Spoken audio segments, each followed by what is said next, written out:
the line just keeps going up. Yep. Up. Yep. And people just, you got some. Yeah, that's basically the line. Yep. And everyone expects this to happen or this to happen. But what if this happens? What if you keep going up? Is it even higher, this, a higher this rate? Or this? That's what we're here to figure out today. Is Games Workshop due for a plateau? Hi, I'm Chris. This is Jay. We're a couple of silly guys from Canada who own and operate a hobby shop here, and we make these kind of like retail videos, just kind of showing our perspective from the business side. Because it's a slow week, and it's a really slow week, so we go back to the the evergreen topics. Talking about nothing. Yeah, and we don't want to make a tariff video every week. I can't do it. They did really well though. I can't do that. They do. If we were horned for views, I think the tariff video would be tariff videos. The tariff update would be every week or whatever. This could be a tariff video if you want. Is it a tariff video? Is it turning into a tariff video? No, but there's we asked ourselves this all the time about Games Workshop, especially the last few years, and this looks like it's going to be another, just the way what the releases have been this first 3-4 months. They're all very strong, if you want to call them that, like bangers or whatever. We got Emperor's Children, Fulgrim, like new Death Rattle, Vampires, Gloomspite. Well, I wouldn't say that was a banging release. They're cool models. It was cool though.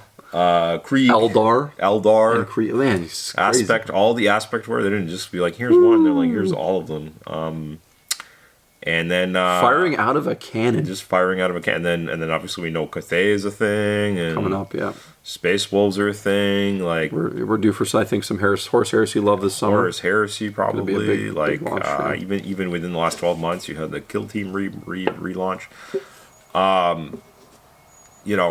This is like they're not just putting like coal on the fire. They've got the can of gas and they're just emptying out. The flame is just getting bigger and fun. So usually when that happens, you burn the fuel really fast. So it's great for a short time and then it levels out. So is that going to happen? And what does that even mean?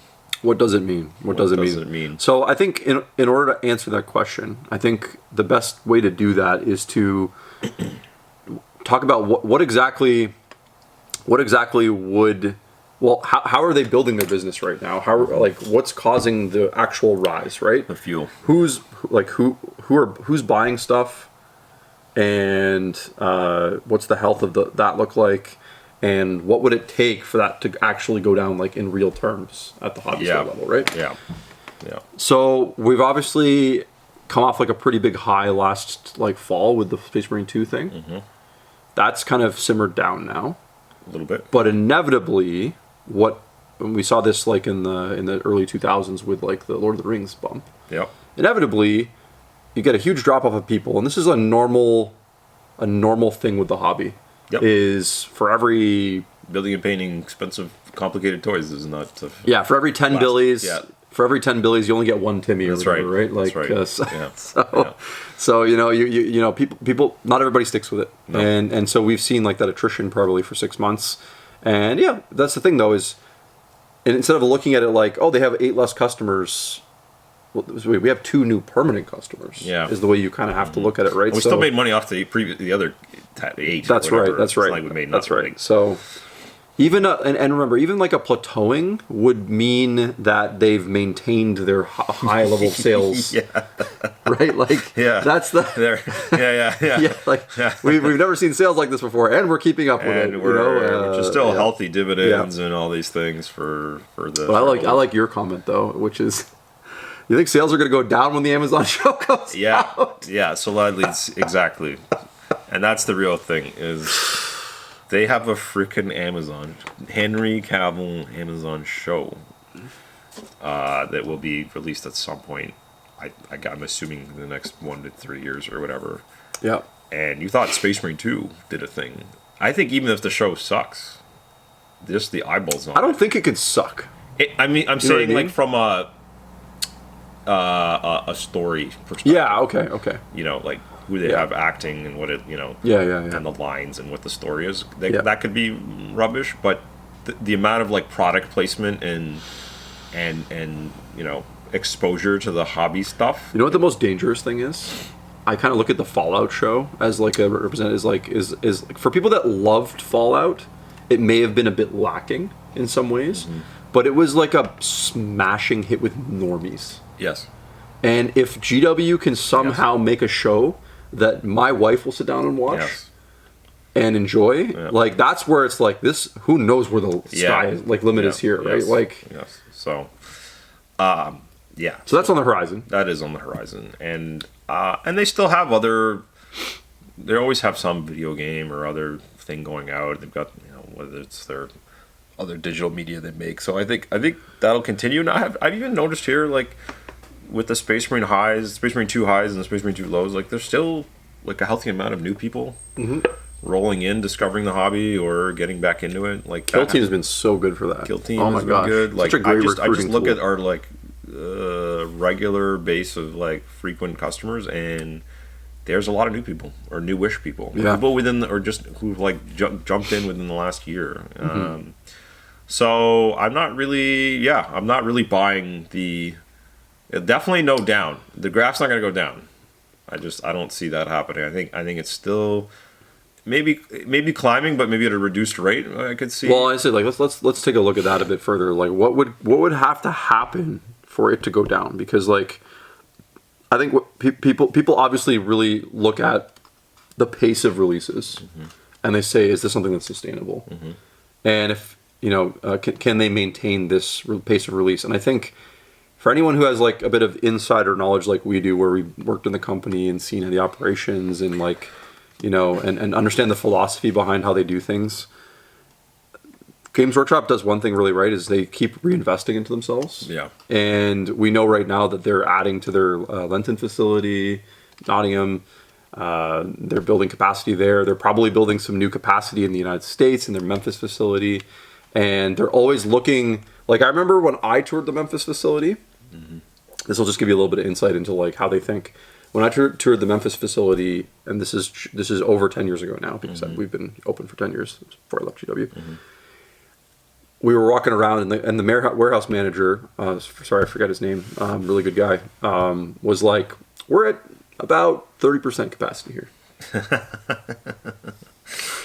And you're just like, you're paying rent on a place that's massive that you only have, where you're only using 30% capacity right now. Yeah. Because, like I said, they think in decades, right? Like they're thinking well ahead of time. I'm sure it's much more full now, but that's the way they think. They've always, that's been one of their advantages, is they've always kind of been really future thinking.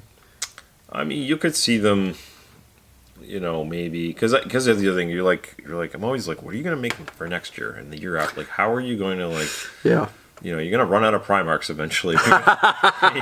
And soon we'll have... They released that. Hey, man, they really sprinkle those out. They do. They do. But, like, we've got all the other Aspect Warriors. So, like, what does an 11th Ed Eldar release look like? What does... Exodites. Right, I guess. A pirate army. Okay, fine. 12th edition army. What is, like, how many... A pirate army. Corsairs. You're not wrong. They're going to redo Dark Eldar. They will. They've got 3-4 years there, They got man. a few more... Maybe 5. It's true. The world is so massive. They can go wider. They can go wider. They can keep going wider. They can, and then worst case, they like scorch the earth again and start over. But like all the greater demons have big models. I guess they could make up a new demon or something or whatever. Demons are definitely due for an overhaul. The minor demons get a whole bunch of new sculpts and things like that for sure. They could do that. There is some runway for sure. But I just don't know how many of some of those you just mentioned are equal to a Fulcrum or like some of these other big. Yeah, no, I understand. There is, if you sit and write down on a piece of paper, you could probably write down like 25 things that they could still do. Yeah. That would be, big deals. Yeah. Plastic Warhound or something. I don't know, special effects. They're right there. So, but I just, I don't know, like you said, with the pace and how much comes out. But I guess there's always new enough people, and eventually those new people, like you said, the 2 Timmies that hang on. And after 2, I said 1 Timmy, but 1 Timmy, sorry, that survives the 2 to 3 years. They're the ones that are likely buying these army launch boxes and special things, and because they're because of FOMO, and they're lifelong customers, they're right? lifelong customers. So those are the people that buy the crazy things. They yell Nintendo 64 around the house. Yes, and they buy the $300 special thing that comes with a quarter of a coin. They foolishly open hobby store. They foolishly open hobby stores in 20 years afterwards. So I guess there's like, for people that have been around it long enough, you do think back to this. I guess that what would you call it? 2009 to 15 or 16 or whatever. The retraction era. The 5-6 years where things, were flatter, and there was like some serious bite of the pie from the other competition, and people being upset. I think the main difference is that the player base is like magnitudes bigger.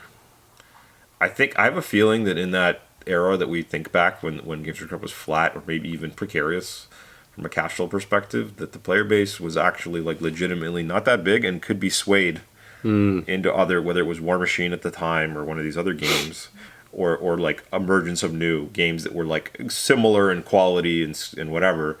But like you look at today, there's more games to play today than. Well, ever. I was going to say, like, this is a great point. I think like let's talk about what's different now than then, right? In 08, 09, GW basically has 3 games. Yes. Right. They have 40K. Yep. Warhammer Fantasy Battles. Yep.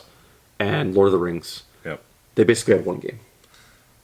Yeah. I mean, it's hard to hear. Yes. Like people had one real. They had 1 real game that people were playing. Yes. Warhammer Fantasy Battles was like buying. maybe people were buying. People maybe play Warhammer Fantasy Battles, but Fantasy Battles maybe made up 5 to 10% of their sales. Yeah. Like really low numbers. Really low considering how much. And then Lord of the Rings was like basically by then 1 to 3%. Like it was tiny, right? It was small, and it was being phased out. So you could see very easily why people were excited when they were if you got a little like tired of playing 40K for maybe not even Games Workshop's fault. Like you just get tired of doing the same thing over and over again, right?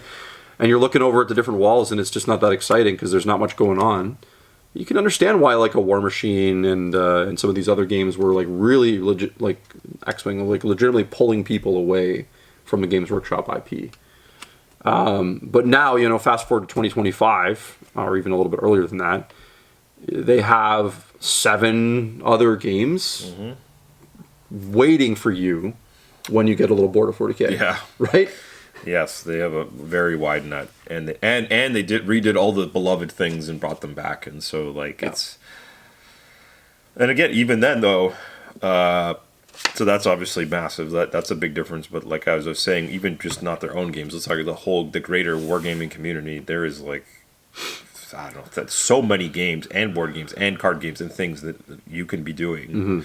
That they're competing with your money for, but yet they still claim a healthy chunk of it, if not growing that pie. And on the cash front, it's very healthy over there. They have a lot of cash, which is important because it means that they can continually invest and or retool or pivot if they need to. Like it's not this like, oh, we're sinking money into this thing, and it's like again in that previous era where that things got precarious because they were like well, we only have these 3 games and we were sinking money in these and this and that, and like they're just kind of like were just they didn't have enough change going on, I guess. But now if something doesn't work, they have the money to make a change and just like go that direction and all that brand money, the brand money, like the licensing. Like people, money. I know I do, and I'll be due to do it again in a couple months when they use these financial reports they release. Like, go read them. The amount of like just cash they make from the royalties and the IP stuff, like this is like it's almost free money. It's fun money. It's fun money, man. Like it's like 30, 40. Like it's like you have a good job. Okay, you have a great job. Maybe you're a lawyer or something. You're killing it out there. Okay, it's like there's still costs associated with that, right? So you're like your income comes in, you got to pay your bills and all this stuff, but then Nan gives you like just the biggest checks or whatever, just the filthiest checks, just because she loves her little her grandson. She's spending or getting rid of her money, so just burning. So here's like 10K, 20K, 30K checks throughout the year, and you're just looking at these and you're like, this is all money I can spend. Yeah, Like, I don't have to pay my bills with this. No, because I have a good job. I can buy a boat. I can buy. And that is the seriousness of that money. It's like where they, I'm not saying there's no cost associated. They have brand managers and like licensing people. They probably have some lawyer legal team stuff, but it's infinitesimally smaller operations wise than their trade outlet, their retail, their customer service, their direct shipping, whatever all the costs associated. Yeah. So, yeah, man, it just enables them this like crazy. I know they're not, because they're bigger, they don't have the agility of a smaller company, but like it's like we say, it's the Eye of Sauron thing, where eventually it finds you. It looks in a direction and it just like exposes something or decides to focus on a target and then just like sink a bunch of resources. For sure. Like, yeah. So we'll see. I am still curious how some of if they're gonna what they're gonna how the deck chairs will shuffle in some of their like non 40K IPs. Like, are they gonna like is they gonna keep pushing the Underworlds and the Warcries, or are they just gonna like relaunch them again? Like, what was the Kickstarter date for Trench Crusade? I don't know. Was it like this year or was it late last year? I'm trying. It's such a blur now. Yeah. Has it been? It's been some time. Let's say it was like fall last year. Yeah. I think that makes sense. Let's just say it was. Yeah. It would be very fascinating. Right. If you counted 18 months from that date. If a Mordheim came out. If a Mordheim game came out. Right. Yeah. That would be fascinating because that is literally like what you just said, and they've done this before with other companies, where they just like, oh, people like this again. We we can make that easily, and we'll spend a whole bunch of money on it. Yeah. And even if it doesn't make that much money, all they effectively will do is kill that game, kill the other thing. Yeah, enough that it's that would be wild. Yeah, that would be wild. Yeah, because that's they always have these like cards up their sleeve that they can always play. I mean, also. The TV show or their continuing growth in the digital media, like that probably will help them feel more, just open more stores around in new markets and areas. So yeah, I'm gonna lock in my answer. The graph is gonna continue to go up at least for the next 3 to 5 years. You think it's gonna like on average, on aggregate it's not gonna stay flat. It's gonna continue 3 to 5 years. Interesting. That's Yeah, I wouldn't be shorting the stock. That's for sure. Even with pandemic, tariff, nonsense, like all this, I think they're like, we'll be fine. Well, I think you can make the case that during this this particular type of uncertainty, they're more set up better than anybody to handle it. Being vertically integrated and essentially operating entirely in the UK. Yeah. What company isn't envious of that, right? Like. Mm-hmm. Yeah, it's. I know people look at examples of like tech companies or like I think of like different industries where someone had like such massive growth and strength in a certain thing, and then seeing it like, eventually peak and crest and then like collapse a bit because of like other new. I just don't see, like, they literally have no competition like in what they do specifically. Like, I know people are gonna say, yeah, but printer this and that, and I'm like,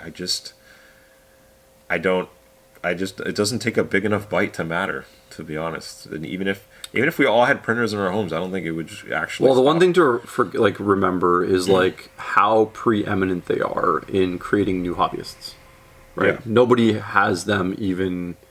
Like, no one can compete in that space, right? No. Like, no one can compete in a space where, turning a 0 into a 1, like turning a non-hobbyist into a hobbyist. Games Workshop's the only company that's really, if everyone else was being honest, actively trying to do that. Yep. And investing a ton of resources into doing it, essentially. Like, they could, I don't even, like, this is just complete, like, nonsense, but they could, like, if they said to me, Jay, we're going to increase your margin to, like, 60% a box, but you can only carry our product. Holy moly. I mean, we'd have to say yes. Yeah, right? Do I just take every other game I sell and just put it in a bin and it's like, okay. Oh my gosh. That's insane. But could you imagine that? Wow. We'd like to convert you over to a Warhammer store. And you get to put Warhammer on your, and you get to put Warhammer, cow. Like, we basically become like a franchise. Wow. I'd like to think I have some integrity, but like everyone's always, morals don't pay the bills or whatever. So it's like we'll also put you on our corporate benefits package, and get some dividends. So you're just like, Jeez. Like they have some. Why am I a Games Workshop employee again? I tried right to get out of this. I tried to get out of this. No, I think they very much prefer the current situation where they don't have to do any of that, and we still basically do that. Anyway. Every store basically still has to become a Games Workshop store to pay the bills and and kind of run things properly, because it's such a massive pillar, right? Like it's a big pillar. Yeah. No. You get to, like we always say, you get to enjoy all your BattleTechs, your Infinities and Marvels and whatever's because the GW product that's in the store. It's the biggest magnet, man. Yeah. It brings everybody in, and I mean, I think all the other companies are completely aware of that, and they're fine with it, to be honest, because they want a shop to have those pulls so that people are seeing their stuff when they go in, right? Like in a perfect world, BattleTech would be like, yeah, we're stoked to be, we just want to be in more stores so that people, when they're playing 40K, see our robots. Yep. And then, they probably have some data that says, like, we can convert this many of them over, and they'll just end up buying our stuff one day, and that sort of thing. So that's the reason why Alpha Strike exists. Hey, it's like 40K, but with BattleTech. Yeah, and I mean, like, you look at, like, the only serious contender we've had in the last 25 years, which is War Machine. The thing they did best was convert Games Workshop jaded Games Workshop people into their customers, essentially. Unfortunately, they all flip back.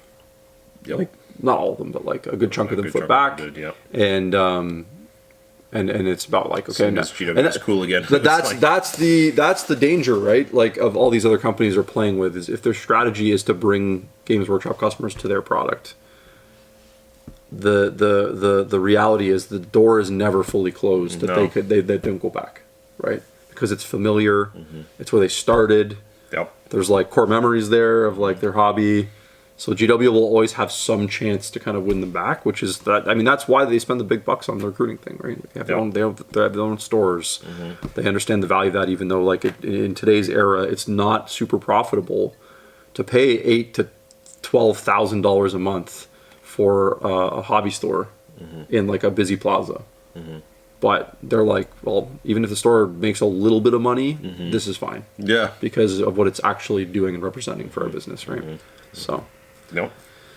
So no dive. We're saying it's not diving. It's not even a plateau. We're saying up. Maybe not like this. Maybe not like kind of like maybe like this. Not exponential. Just like steady up. Okay. Steady. Yeah.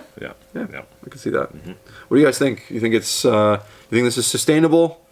Do you see any changes coming? And if you don't see it as sustainable, let us know why. Like, what's your reasoning? What's your logic behind that?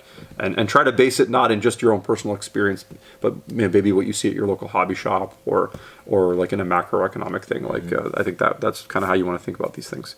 Thanks for watching. We appreciate it. If you like and subscribe, that helps us out a ton.